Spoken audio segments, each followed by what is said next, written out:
In earnings news this week, Tubi has turned profitable, YouTube notched another $10 billion quarter in ad revenue, and Peacock's subscriber count is stuck in neutral. Listen on.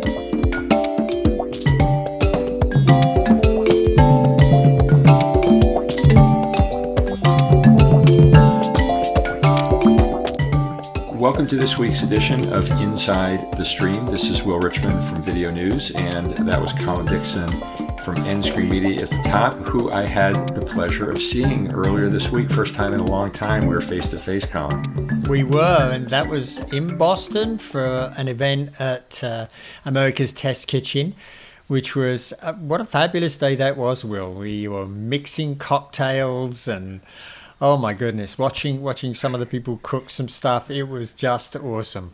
We were doing all that, but we were also learning all about fast as well. So we should caveat. We were sort of working. We had a deep dive all about fast. Anyway, let's go ahead and get started. And we have a number of stories today. You're going to get us going with the Tubi being profitable. I am, and Tubi's profitability has been sort of under the microscope for quite a while. It goes from Tubi's CEO Anjali Sud basically saying, well, we can be profitable when we like, to the CEO Lachlan Murdoch saying, well, not making any comment. Well, they made comment this quarter, and they say that they are indeed profitable. And Lachlan Murdoch, who's the CEO, he said it's a great milestone, a credit to the Tubi brand, to our viewer experience, and the revenue momentum we are seeing.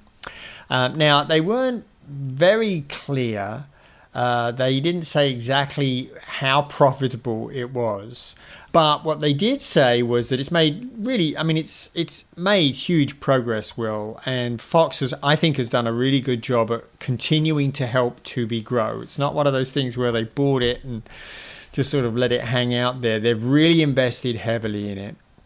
And apparently Fox reported that Tubi got a 27% increase in quarterly revenue, in addition to an 18% uptick in average viewership. And they say it ended with 97 million monthly active users and 10 billion streaming hours. Now, just my usual caution about monthly active users. Tubi does not define how it measures monthly active users. It could be applying a co-viewing multiple to account for people who watch with other people when they're watching the television, which is actually quite common. Typically, co-viewing multiples are 1.6 or 1.4, something like that. So that 97 million could be pumped up a little bit based on co-viewing, but that's still an enormous achievement based on the fact that Tubi is a US-based service. So it's pretty much all based on US viewing, Will. And of course, we've seen Tubi doing quite well in Nielsen's ratings. That's one of the services that Nielsen has been reporting on in the gauge. And they say that people watching Tubi absorbed about 2.1% of total TV time in September, ahead of Peacock, Paramount, HBO Max, Discovery Plus, and others. So it's doing pretty well, Will. The only thing I will note here is I ran a little bit of a calculation here. So if they've got 97 million monthly actives and 10 billion streaming hours in the quarter, when you multiply that all out, divide it all out, I should say, you get about an hour a day per monthly active. And I don't know about you, but that is a shockingly high number to me.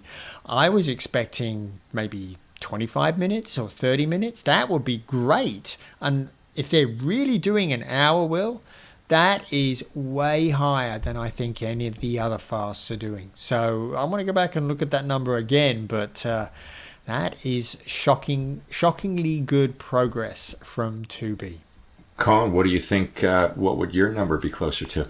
Well, as I say, I think I would have expected more like 25 minutes, 25 minutes. I would think if they'd done that, that would be pretty good going. I mean, we're getting up into Netflix territory here with that type of viewing, Will. That's very, very big engagement for a fast service. Fair points, but have to note, Colin, that Tubi has been an incredible success story for Fox. You bet, you bet. And as I said, they I think they paid 440 million for it about 4 years ago, and well, it's got to be worth maybe 10x that these days. It's a fabulous it was a fabulous investment, and they have managed it extremely well. And one of the things about Tubi is it has a really massive library.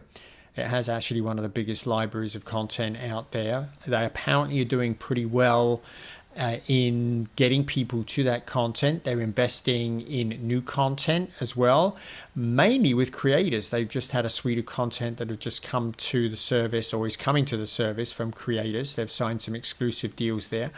I don't know how successful they'll be in drawing over the YouTube viewers of those creators to those shows. But I guess we'll see if their numbers continue to go up with engagement and with monthly active users. Awesome. Well, let's move on from Tubi, success story at Tubi, to our second story, which is another success story, which is YouTube. Parent company Alphabet reported its Q3 numbers this week, and no surprise, YouTube continues to grow, over $10 billion in ad revenue. I think that's the first time that they've exceeded $10 billion in a non-Q4. So I would think that Q4 is going to be another big one for them coming up the holiday quarter, as it always is. Up 15% year over year. As always, they don't share a whole lot of detail about the YouTube business or users, but they did note that Shorts, we've heard this before, Shorts is now outperforming on a revenue per hour basis versus online video. And YouTube continues to fire on all cylinders. One other thing that I would just note is that a little bit surprising, but they also announced that they're doing a voluntary buyout. Of employees. They didn't say how many their target was or what level. Did a little bit of a reorg at the leadership level. And just like a lot of companies have said recently, it's all related to AI, and trying to reorganize the company around AI is what they said was their biggest growth opportunity going forward. So this isn't along the lines of what Amazon announced earlier this week, where they said they're letting go of 30,000 people due to reorging for AI. Nothing like that at YouTube, but we are seeing at YouTube, as with other places, reorgs around focused on AI. Exactly, yeah, which is, well, I don't know, a little bit worrying, I guess. I find it personally quite worrying. But I will say that one of the things that I think, one of the reasons why YouTube continues to grow and continues to be successful is because really the company is kind of obsessive about their creators.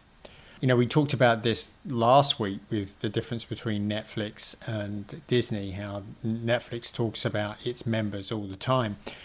Well, YouTube really focuses on the creators. And everything they do is linked back to making the creators more creative, allowing them to up their game with AI. So they've just dumped a whole bunch of tools which allows the creators to create great video backgrounds and help them with production. And so they continue to invest heavily in the creator economy. And this really shows the fundamental difference, the way YouTube's economy works to the way the economy that's generated by Netflix works. It really is, and Hollywood, Netflix and Hollywood, and exactly, and Hollywood. I should have said more traditional media. Yeah. It's really allowing the creativity of anybody to reach its maximum potential, and that in turn becomes a meritocracy, right? Because if it's really good, people will watch it. It starts to bubble up in the algorithm, and then a whole bunch of people watch it. So it really is, TV for everybody. Everybody can be on TV with YouTube. And it continues to pay dividends. This obsessive focus on making creators more creative and successful with their creations think is continuing to pay dividends. And I honestly, I don't see any change in that trajectory in the near future. Will, do you? No, and I would just note from a vocabulary standpoint, last week you were talking about how Netflix refers to those who pay for its services as members, not subscribers, not customers, not viewers, but as members. And along the same line, that's how YouTube focuses always its vocabulary on its creators. It's just so central, so in the DNA of that company to focus on its creators. And I think they really believe, and they've certainly been proven right so far, that if they empower the creators to do everything that's possible to do with the various tools and both creative and monetization with YouTube, that viewers will follow. And that's basically what's happened. That relentless focus on creators has just been an absolutely winning formula for YouTube. Yeah. And Will, this is something I think that starts at the very top. And if you listen to Neil Mohan, that's what he talks about all the time. Yeah. That's what all his lieutenants talk about. It's all about the creators. Same at Netflix. They talk about the members. They talk about improving engagement. They talk about, creating pleasing content for the members. And such a different attitude and thought process going in there than, something that you'd hear from David Zaslav or Bob Iger or one of the sort of old guard leaders that really seem to be more obsessed with quarterly profits and performance than with pleasing their customers or the people that they rely on to drive their business. So, a big difference, I suppose, in those two companies from what we've come to expect from leaders in the media business. So we've talked about two success stories so far this week. Now we're going to talk about one story that seems to be stuck in neutral, I guess is what might be the best spin that we can put on it. That's fair to say. Now, we did talk about Peacock last week. And we talked about, we were, both of us, I think, are quite fretful about how Comcast and NBCU is going to cover this $2.5 billion in fees that they have to pay for the 100 or so NBA games that they're getting every year. And we also accepted that it probably wouldn't show up in these numbers. And there might be a little bit of show in the numbers, which we'll get to in a second. But one of the things that absolutely did not happen in this quarter was NBA. And oh my goodness, if it had, and this is their results with subscribers, then there would have been a lot of very, very worried people, Will, because as you say, Peacock is really kind of stuck in neutral. It's been at 41 million for the last 3 quarters. Has only gained 7 million subscribers in the last year or so, and really isn't showing great growth anymore. And that had better change in Q4, because if they're gonna cover this increase, increase in expenses for the NBA, then they need to strongly attract new subscribers. The other thing is that they did show a pretty good revenue increase, a quarter-over-quarter increase of 11% in revenue, which is great. But I think that comes almost exclusively from the $3 increase that they pushed through in July. So 2 of the 3 months in Q3 was with that full $3 increase on those people that are on monthlies.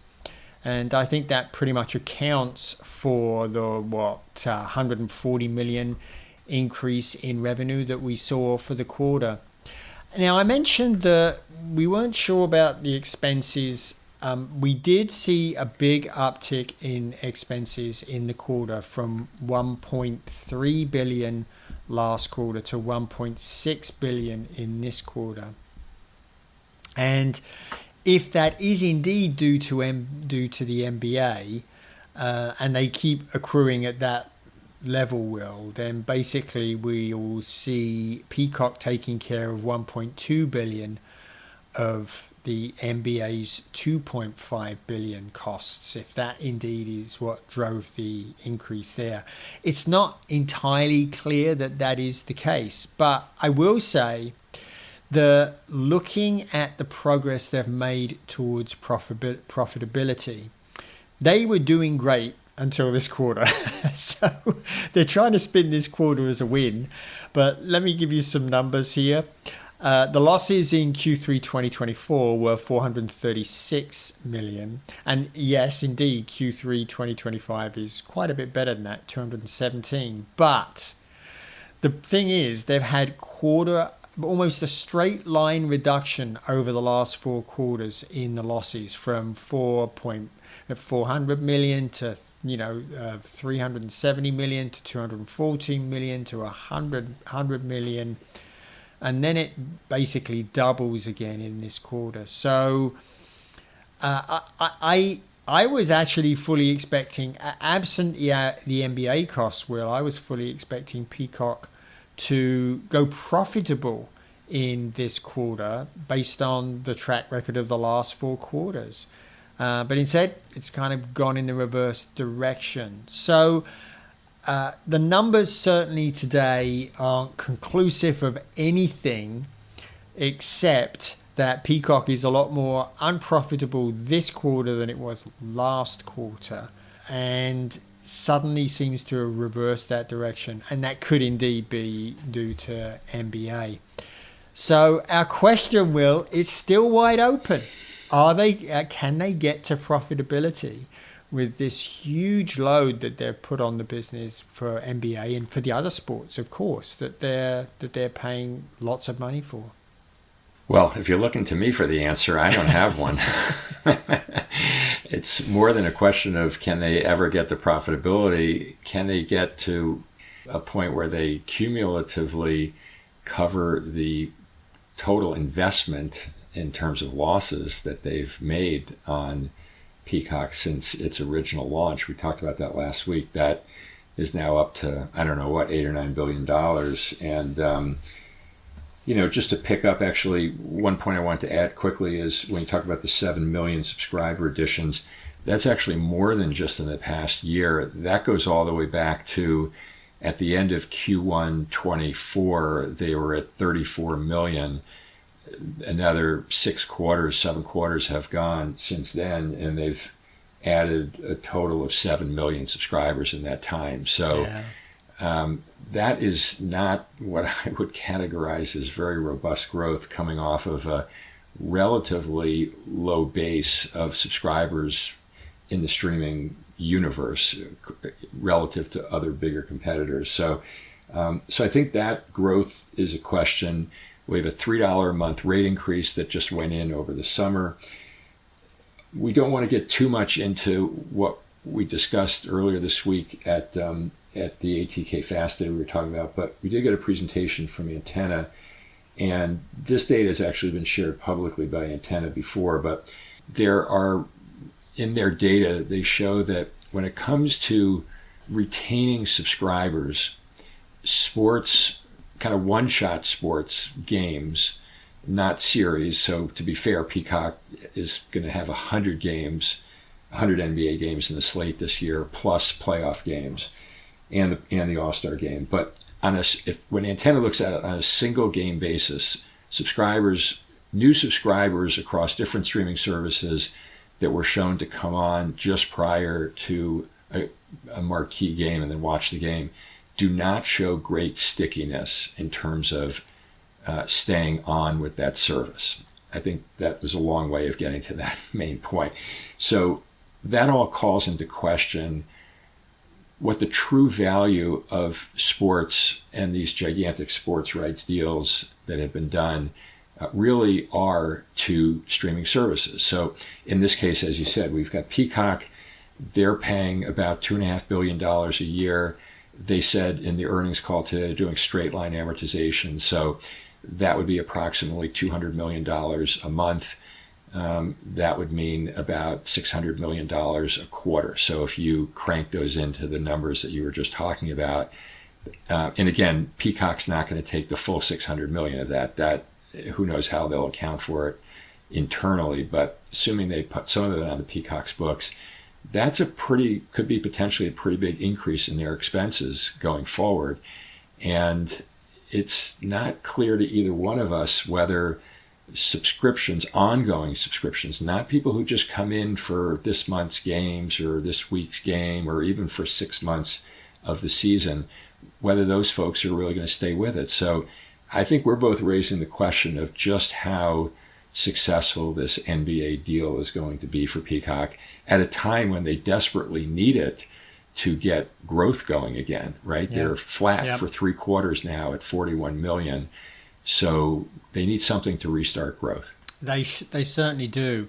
What's crucial here is that they have something else to grab the attention of the people that come to watch the NBA, and that they are successful at getting that, whatever that is, getting that under their nose while they're there.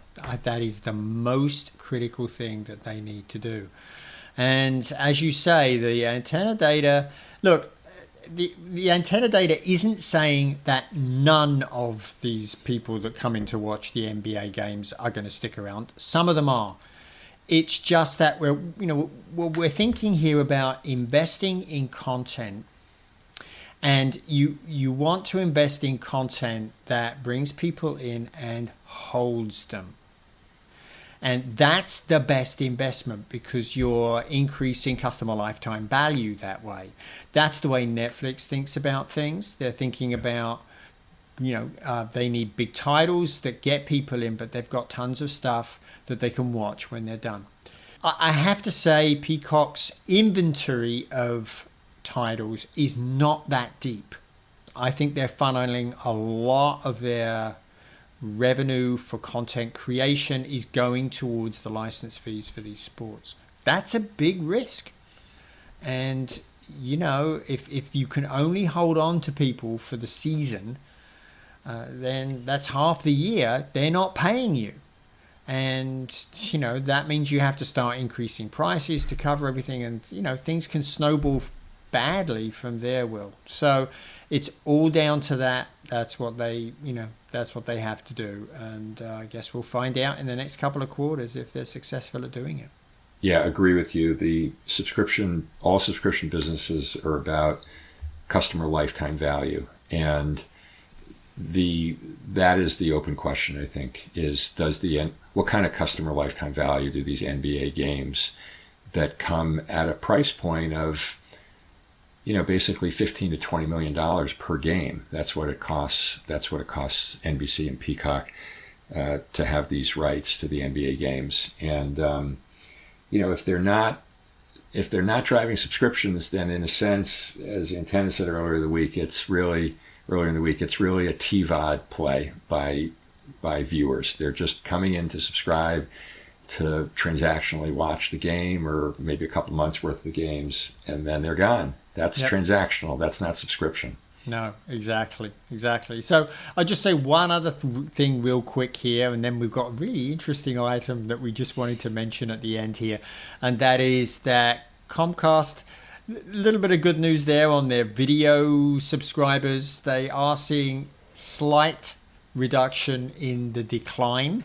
So it's an annual rate of about 10.3% decline, which is down from 24 Q3 where it was 11.5%. So that's pretty, that's a little bit over 1% reduction. But we are still looking at 10% decline per year. And just as a reminder of where we're at, in 2017, they had 22.4 million video subscribers. Today, they have half of that, 11.5. So that's how quickly that business has declined. 8 years, they've lost, half of their customers. But anyway, let's talk about this new shopping service. Yeah, I just really 30 seconds on this, Colin. I don't know if our listeners may have heard of this service called Whatnot, and it's been on my radar for some time now. They just raised another $225 million this week. It's basically a modern version of QVC. And you and I have been around long enough to remember QVC and Home Shopping Network for that matter. It's basically commerce. It's a streaming commerce play. And they're growing gangbusters. They've raised over $900 million in the last 6 months, doubled their valuation now to $11.5 billion. And I'll say up front that I've tried it. It's not for me. It's not really for our generation. It's a modern day take on home shopping, and they have clearly landed in the sweet spot for younger viewers. So if listeners want to take a peek at that, it's shaping up to be a big success story in the streaming space. All mobile, by the way. Yeah. I think, or virtually all mobile. I shouldn't say all, but virtually all mobile. 9 countries right now. One of the things I really liked about what they said in the article that we were looking at, Will, was that it sort of bridges the gap between the sort of transactional, you're hunting for something online and you find it and you buy it, and, you know, going in and shopping in a store and talking to somebody about stuff. It's sort of bridging that gap, and I guess that's kind of what the Home Shopping Network used to do, and QVC used to do too. But as you say, it's a new take on that for a much, much younger generation, and a generation that was brought up on mobile. But it certainly seems to have gotten a great valuation. Absolutely. Well, let's leave it at that. Colin covered a fair amount of ground. This Peacock story is one that we are both really focused on. So a couple of very interesting quarters coming up for them. Certainly is. Okay, Colin, good chatting. Thanks everybody for listening in on this week's Inside the Stream, and we'll see you all again next week.